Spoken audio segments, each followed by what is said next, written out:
नमस्कार विद्यार्थी मित्र, मी Dnyaneshwar Khandu Chikhale, tool and die maker निर्देशक, श्री साईबाबा ITI शिर्डी. आजच्या ह्या लेक्चरमध्ये आपलं सर्वांचं स्वागत करतो. विद्यार्थी मित्र, आज आपण आजच्या ह्या लेक्चरमध्ये स्पेसिफिकेशन ऑफ लेथ मशीन या संदर्भात आपण आजच्या ह्या लेक्चरमध्ये माहिती घेणार आहोत. तर विद्यार्थी मित्र, आपण एखादी वस्तू घेत असताना, बाजारातून खरेदी करत असताना त्या वस्तूविषयी आपण माहिती दुकानदाराला पुरवत असतो.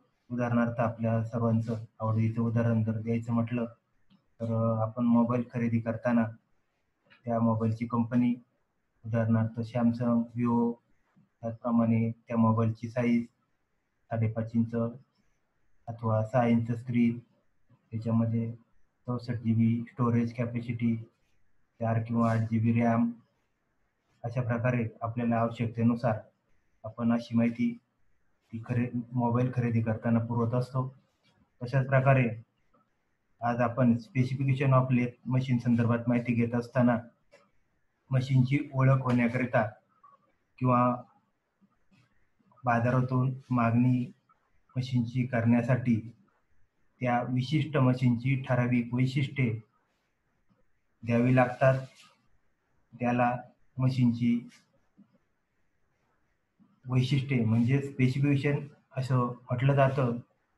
तर अशा प्रकारे आज आपण या स्पेसिफिकेशन ऑफ लेथ मशीन संदर्भात ही माहिती इंट्रोडक्शन म्हणजेच प्रस्तावनेमध्ये आपण बघितली की मशीन खरेदी करताना आपल्याला मशीन सोबत कोणत्या बाबी त्याच्याबरोबर खरेदी करताना द्याव्याच हव्या या संदर्भातली माहिती आपण याच्यामध्ये अभ्यासणार आहोत. तर याच्यामध्ये आता या ठिकाणी एक लेथ मशीनचं एक डायग्राम दिलेलं आहे आणि त्या ठिकाणी डायग्राममध्ये या ठिकाणी डायग्रामनुसार या ठिकाणी आर म्हणजे काय, तर radius of the work, radius of work, centre height of lathe machine, म्हणजे या चक आहे, चकपासून बेडपर्यंत जे सेंटर हाईट आहे ते आरने दर्शवलेलं आहे. त्याच्यानंतर या ठिकाणी डी दर्शवलेला आहे, हा बेड समजू आपण, आणि वरच्या बाजूपर्यंत डी बरोबर डायमीटर ऑफ वर्क, स्विंग म्हणजे बेडवर फिरू शकणारा मोठ्यात मोठा व्यास. त्याच्यानंतर LC दाखवलेली आहे या ठिकाणी, LC म्हणजे लेंथ बिटवीन सेंटर.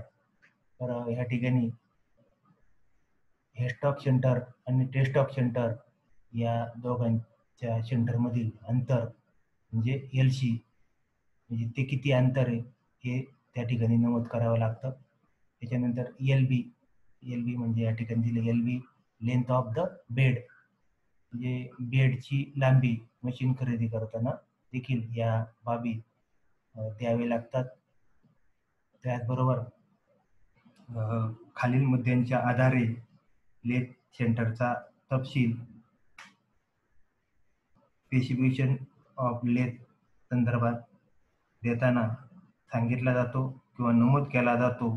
त्यामध्ये एक, लेथवर पकडता येणाऱ्या मोठ्यात मोठ्या जॉबचा व्यास, स्विंग ओव्हर बेड म्हणजे लेथच्या आसापासून लेथ बेडच्या वरच्या बाजूपर्यंतचे लांबांतर होय.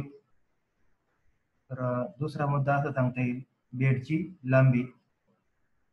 तिसरा मुद्दा, दोन सेंटरमध्ये धरून काम करता येणाऱ्या जॉबची लांबी.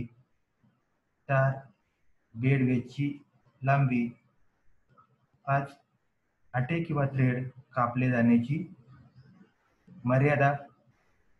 6, लेथची क्षमता, इफिशियन्सी. 7, स्विंग ओव्हर कॅरेज म्हणजे लेथच्या मध्यापासून कॅरेजच्या वरच्या बाजूपर्यंतचे लंबांतर होय.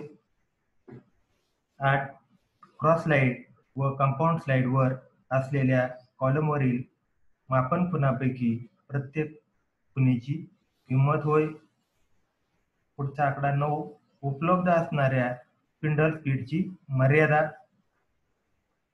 10, स्पिंडल बोरचे माप. 11 स्पिंडल नोजचा प्रकार. त्याचबरोबर लेथ यंत्राचा विक्रेता आणि खरेदीदार यांना खरेदीविषयी एकमेकांशी बोलताना या तपशिलाची मदत होते.